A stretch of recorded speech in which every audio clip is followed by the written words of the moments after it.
Hello friends, நம்ம இப்போ இன்னைக்கு என்ன பார்க்க போகிறோம் அப்படின்னா வந்து ஹெச்டிஎஃப்சி பேங்க் வந்து இந்த மாதம் ரிசல்ட் அனௌன்ஸ்மெண்ட் டேட் வந்து என்னைக்கு அப்படின்றத பார்க்க போகிறோம்.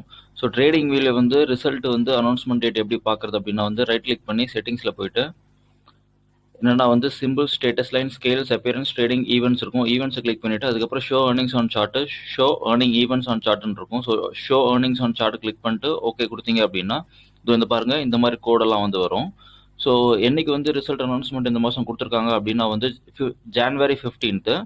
அதுக்கப்புறம் பார்த்தீங்கன்னா லாஸ்ட்டு ஈவெண்ட் எப்போ அப்படின்னு பார்த்தீங்கன்னா எப்போ ரிசல்ட் கொடுத்துருக்காங்க, எவ்வளோ பர்ஃபார்மன்ஸ் அப்படின்ற மாதிரி கொடுத்துருக்காங்க அப்படின்னா வந்து என்னைக்கு அப்படின்னா 16th அக்டோபர். அதுக்கு முன்னாடி எப்போ அப்படின்னா வந்து 17th ஜூலை கொடுத்துருக்காங்க. ஏன் வந்து ரிசல்ட் அப்படின்னா வந்து மார்க்கெட் ஏன் ரொம்ப வந்து ஏன் வந்து எல்லா மீடியாவும் வந்து அதிகமாக ஃபோக்கஸ் பண்ணுறாங்கன்னா ரிசல்ட் இந்த இப்போ ஃபார் எக்ஸாம்பிள் இதுக்கு முன்னாடி பார்த்துக்கோங்க, ரிசல்ட்டுக்கு முன்னாடி வந்து என்ன பண்ணியிருக்காது அப்படின்னா வந்து மார்க்கெட் வந்து எவ்வளோ தூரம் வந்து ரைஸ் ஆயிருக்கு பாருங்க, குறைஞ்சபட்சம் 20%. ஓகே, ஸோ ஆஃப்டர் ரிசல்ட் என்ன ஆச்சு அப்படின்ற மாதிரி இருந்ததுன்னா மார்க்கெட் வந்து ஒரு கன்சல்டேஷனில் இருக்குது இந்த இடத்துல. ஆனால் ரிசல்ட்டுக்கு முன்னாடி ஒரு 20 நாளைக்கு முன்னாடியே ஹெச்டிஎஃப்சி பேங்க் வந்து நல்லா தூக்கியிருக்கு. அதுக்கப்புறம் இந்த இடத்துல பார்த்தீங்க அப்படின்னா வந்து இதான் ரிசல்ட் அனௌன்ஸ்மெண்ட்டு. ஸோ என்னென்னா ரிசல்ட் அனௌன்ஸ்மெண்ட்டுக்கு கரெக்டாக பார்த்தீங்கன்னா கரெக்டான டேட்டில் 12% மூவ்மெண்ட் கொடுத்துருக்கு. அதே மாதிரி ஆப்போசிட்டில் வந்து என்ன அப்படின்னா வந்து ஆஃப்டர் த ரிசல்ட் என்ன இருக்குது அப்படின்னா வந்து மார்க்கெட் என்ன பண்ணியிருக்கு அப்படின்னா வந்து மார்க்கெட் வந்து எத்தனை பர்சன்டேஜ் மூவ்மெண்ட்னா 15% மூவ்மெண்ட் மேலேருந்து கீழே வச்சுருக்கேன். ஓகேவா? ஸோ மேலேருந்து நான் கீழே அப்படியே மெஷர் பண்ணியிருக்கேன்.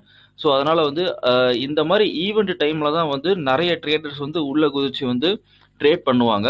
ஸோ அதுவும் இல்லாமல் பார்த்தீங்கன்னா வந்து ஒரு கம்பெனி வந்து ஒரு வருஷத்துக்கு 4 வாட்டி வந்து ரிசல்ட் கொடுக்கும். Q1, Q2, Q3, Q4ன்னு சொல்லிட்டு. ஸோ இப்போ எப்படின்னா வந்து இந்த இதில் வந்து ஜனவரி 15, அதுக்கு முன்னாடி மாதம் எப்படின்னா வந்து அக்டோபர், அதுக்கு முன்னாடி மாதம் வந்து எப்படின்னா வந்து 17. ஸோ ஈவெண்ட் ட்ரேடிங் பண்ணீங்க அப்படின்ற மோஸ்ட்டாக எல்லாருமே வந்து ஈவெண்ட்டுக்காக தான் வந்து ஈவெண்ட் டைமில் வந்து ஒருவேளை என்ட்ரி பண்ணுவாங்க, இல்லைனா வந்து ப்ராஃபிட்டை புக் பண்ணுவாங்க. ஸோ இதுதான் வந்து மோஸ்ட்டாக ட்ரேடர்ஸ் என்ன பண்ணுவாங்கன்னா அப்படி தான் பண்ணுவாங்க. ஏன்னா நானும் ட்ரேட் பண்ணுவேன் அப்படின்னா வந்து எந்த இடத்துல அதிக மூவ்மெண்ட் இருக்கோ அந்த இடத்துல தான் நான் ட்ரேட் பண்ணுவேனே தவிர எந்த இடத்துல மூவ்மெண்ட் இல்லையோ அந்த இடத்துல நான் ட்ரேட் பண்ண மாட்டேன். ஸோ அப்போ ஈவெண்ட்டு ரிசல்ட் அந்த மாதிரி டைமுக்கு முன்னாடி ஒரு 10 டேஸ்க்கு முன்னாடி தான் வந்து எல்லா ட்ரேடர்ஸும் 10 டேஸ் இல்லைன்னா ஈவெண்ட் முடிஞ்சதுக்கப்புறம் வந்து ட்ரேட் பண்ணுவாங்க. ஸோ அந்த மாதிரி டைமில் வந்து நம்ம உள்ளே இருக்கிறது ட்ரேட் பண்ணுறது வந்து ரொம்ப ரொம்ப முக்கியம். அதனால தான் மோஸ்ட்டாக மீடியாலாம் வந்து அதிகமாக ஃபோக்கஸ் பண்ணுறாங்க. இதே மாதிரி தான் இன்வெஸ்டர்ஸும் பண்ணுவாங்க. ஸோ இப்போ இதை வந்து ஹெச்டிஎஃப்சி பேங்க் வந்து எப்போலாம் வந்து ரிசல்ட் கொடுக்குறாங்க அப்படின்ற மாதிரி நம்ம பார்த்துட்டோம். அடுத்தது வந்து நம்ம டெக்னிக்கல்ஸில் எப்படி இருக்குது அப்படின்றத நம்ம பார்ப்போம். நான் வந்து இப்போ மந்த்லி கிராஃபில் இருக்கேன். ஒரு மாதத்துக்கு ஹெச்டிஎஃப்சி பேங்க்கோட மூவ்மெண்ட் எவ்வளோ அப்படின்றத நம்ம பார்ப்போம். இது வந்து போன மாதத்தோட மூவ்மெண்ட்டு. போன மாதம் வந்து 8% மூவ்மெண்ட் கொடுத்துருக்கு. அதாவது 100 பாயிண்ட்ஸ் வந்து மூவ்மெண்ட் கொடுத்துருக்கு. அதுக்கு முன்னாடி மாதம் எவ்வளோ இருக்குதுன்னு பார்ப்போம். ஓகே, அதுக்கு முன்னாடி மாதம் அப்படின்னா அந்த க்ரீன் கலர் கேண்டில், அந்த க்ரீன் கலர் கேண்டலில் மெஷர் பண்ணுறேன். ஓகே,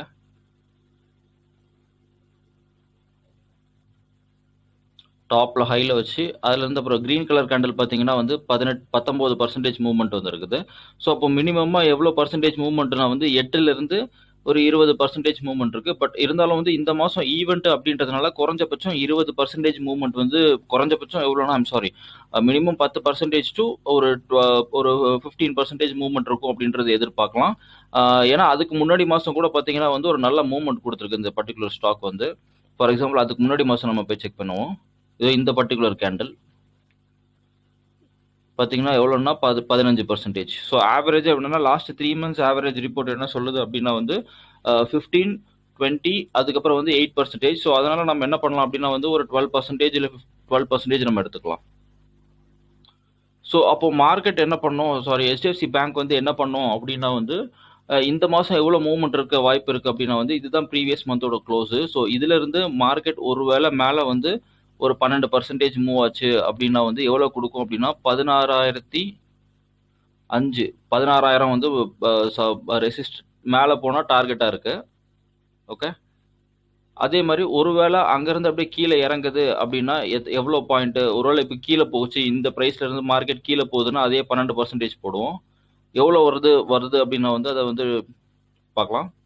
எவ்வளோ வருது அப்படின்னா வந்து இங்கே பாருங்கள் மார்க் பண்ணியிருக்கேன். மேலே போகுது அப்படின்னா 1600 பாயிண்ட்ஸ் வரைக்கும் மேலே போகும். கீழே வருது அப்படின்னா 1250 வரைக்கும் கீழே போகிறதுக்கான வாய்ப்பு இருக்குது. இதுதான் வந்து ஓகே. ஸோ சப்போர்ட் வந்து என்ன அப்படின்னா 1252 இருக்கு. அதே மாதிரி ரெசிஸ்டன்ஸ் வந்து எவ்வளோன்னா வந்து மந்த்லி மூவ்மெண்ட்டை வச்சு சொல்ல போனோம்னா வந்து 1600 வந்து அது காட்டுது. ரெண்டாவது விஷயம் என்ன அப்படின்னா வந்து உங்களுக்கு பேக்ரவுண்ட் நாய்ஸ் வந்து கொஞ்சம் பேக்ரவுண்டில் வந்து ஏதாவது சின்ன ஒரு நாய்ஸ் ஏதாவது வந்ததுன்னா சாரி ஃபார் த சாரி. என்ன அப்படின்னா வந்து நான் சீக்கிரமாக அதை ரெக்டிஃபை பண்ணிடுறேன். அடுத்தது என்ன அப்படின்னா வந்து இப்போ வந்து நம்ம என்ன பண்ணோம் அப்படின்னா வந்து டெக்னிக்கலாக எப்படி இருக்குது சப்போர்ட் அண்ட் ரெசிஸ்டன்ஸ் நம்ம வரைய முடியுமா அப்படின்றத பார்ப்போம். ஓகே, நம்ம வந்து இப்போ ரெசிஸ்டன்ஸ் வரையணும் அப்படின்ற மாதிரி இருந்ததுன்னா நம்ம என்ன பண்ணணும் அப்படின்னா, நான் இப்போ வந்து டே கிராஃபில் இருக்கேன். ஓகே. ஸோ என்ன அப்படின்னா வந்து நான் வந்து ஃபிபனாச்சி எக்ஸ்டென்ஷன் எடுக்கிறேன், trend based Fibonacci extension. So எது வந்து ப்ரீவியஸ் ட்ரெண்டோ அந்த இடத்துல வந்து நம்ம கீழே வச்சு அதுலேருந்து இப்போ ப்ரெசென்ட்டாக வந்து ட்ரெண்டோட ஹையில் வச்சு அதுக்கப்புறம் ஒரு எங்கே ரீட்ரேஸ்மெண்ட் வருதோ அந்த இடத்துல நீங்கள் இழுத்தீங்க அப்படின்னா வந்து மேலே வந்து சப்போர்ட் தெரிஞ்சிடும். ஸோ அப்போ மேலே வந்து சப்போர்ட் எங்கே இருக்குது அப்படின்னு பார்த்தீங்கன்னா வந்து ஃபஸ்ட்டு சப்போர்ட் எந்த இடம் அப்படின்னு பார்த்தீங்கன்னா இப்போ ப்ரைஸ் வந்து 14,031. ஸோ ஃபஸ்ட்டு சப்போர்ட் எங்கே இருக்குது அப்படின்னா வந்து 1455 இருக்குது. அதுக்கப்புறம் எந்த இடத்துல வந்து சப்போர்ட் இருக்குது அப்படின்ற மாதிரி பார்த்தீங்கன்னா 1489. அதுக்கு மேலே இன்னும் ஃபர்தராக மார்க்கெட் போகுது, அதாவது இந்த ஸ்டாக் போகுது அப்படின்னா அதிகபட்சமாக எவ்வளோ போகும் அப்படின்னா வந்து 1522.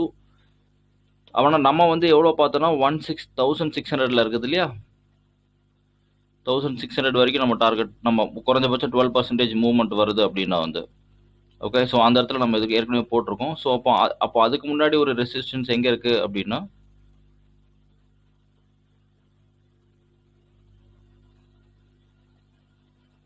ஓகே 1571. ஸோ அப்போ மேலே போகுது அப்படின்னா மாதிரி இந்த பர்டிகுலர் ஸ்டாக் வந்து எது வரைக்கும் போகிறதுக்கான சான்சஸ் இருக்குது அப்படின்னா 1571 வரைக்கும் மேலே வந்து டார்கெட் இருக்குது.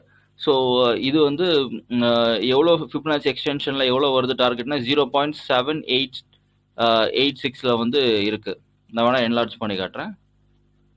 ஓகே, ஏன்னா ஈவெண்ட் அப்படின்றதுனால வந்து ரொம்ப ஸ்ட்ராங்காக மார்க்கெட் போகிறதுக்கான வாய்ப்பு இருக்குது. ஸோ அதுக்கப்புறம் வந்து என்ன அப்படின்னா சப்போர்ட் வரைவோம்.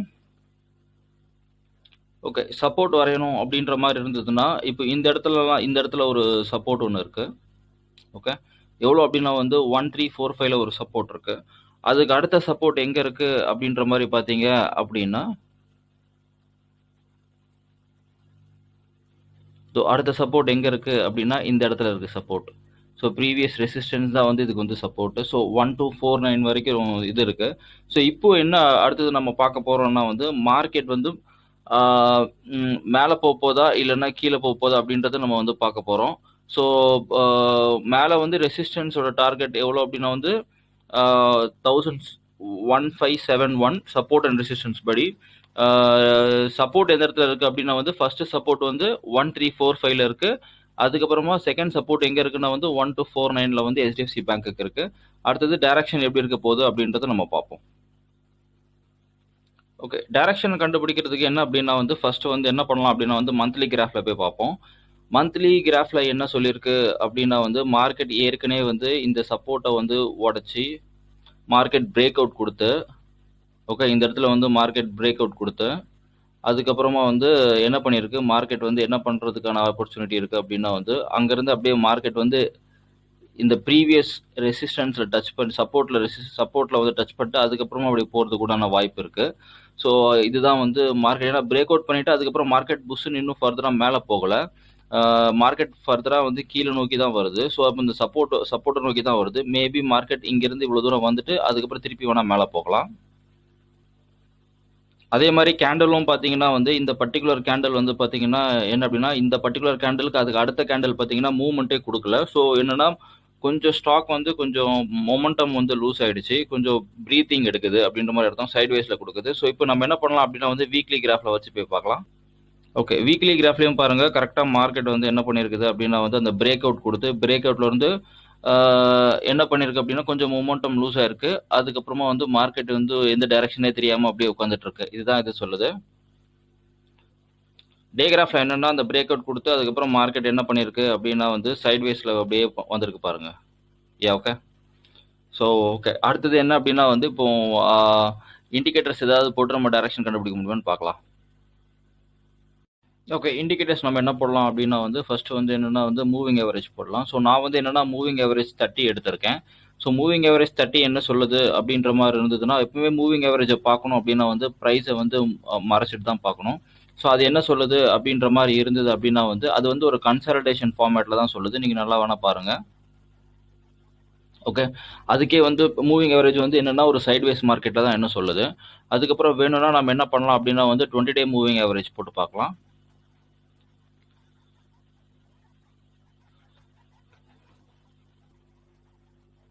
ஓகே. 20 டே மூவிங் ஆவரேஜ் எடுத்திருக்கேன். 20 day moving average so price hide பண்ணி பார்க்கலாம்.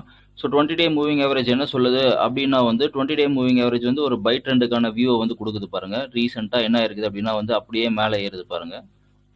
ஓகே. ஸோ இன்னும் வேணும்னா என்லார்ஜ் பண்ணி வேணா காட்டுறேன். பாருங்க மார்க்கெட் மேலே போகிற மாதிரி இருக்கு. அதுக்கப்புறம் வேணும்னா இப்போ இதை மறைச்சிட்டு நான் வேணா வந்து ஏன் 20 டே மூவிங் ஆவரேஜ் எடுத்திருக்கேன் அப்படின்னா வந்து 20 டே மூவிங் ஆவரேஜ் வந்து ஒரு மாசத்துக்கு 20 ட்ரேடிங் டேஸ். அதுக்கப்புறம் 10 டே மூவிங் ஆவரேஜ் போட்டிருக்கேன். 10 டே மூவிங் ஆவரேஜும் பாருங்க ட்ரெண்ட் வந்து நல்லா மேலே தான் சொல்லுது இல்லையா?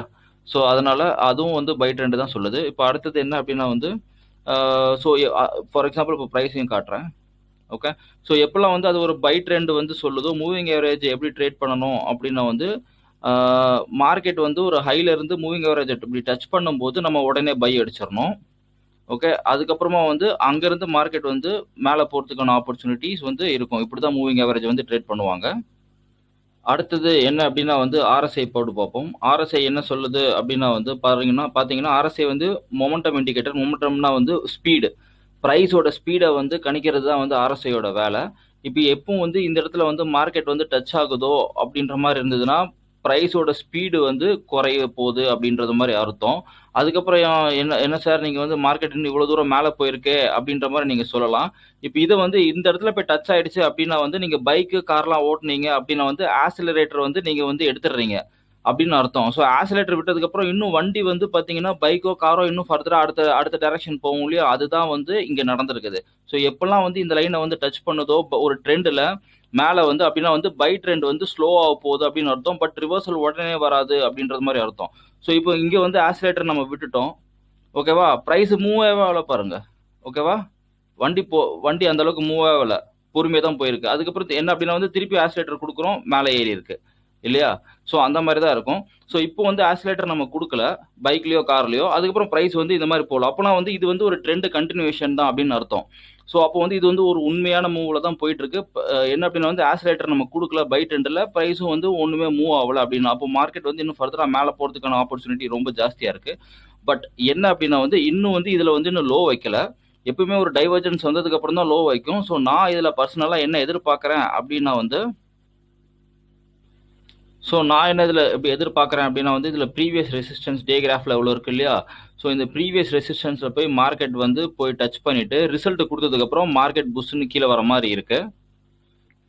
ஸோ அங்கே பாருங்கள் மார்க்கெட் எவ்வளோ தூரம் வரைக்கும் வரதுக்கான ஆப்பர்ச்சுனிட்டி இருக்குது அப்படின்னா வந்து ப்ரீவியஸ் சப்போர்ட் எங்கே இருக்குன்னு நான் சொல்லியிருக்கேன். இந்த இடத்துக்கு வர வாய்ப்பு இருக்குது. அப்படி இல்லைன்னா வந்து இந்த இடத்துக்கு வரதுக்கான சான்சஸ் இருக்குது. நான் பர்சனலாக எவ்வளோ எதிர்பார்க்குறேன் அப்படின்ற மாதிரி இருந்தது அப்படின்னா மார்க்கெட் 1309 வரதுக்கு ஆப்பர்ச்சுனிட்டி ரொம்ப ஜாஸ்தியாக இருக்குது. அடுத்தது இப்போ டைம் இருந்தது அப்படின்னா வந்து நம்ம ஆப்ஷன் செயின் டேபிளில் இதோட வேல்யூ எவ்வளோன்னு போய் பார்ப்போம்.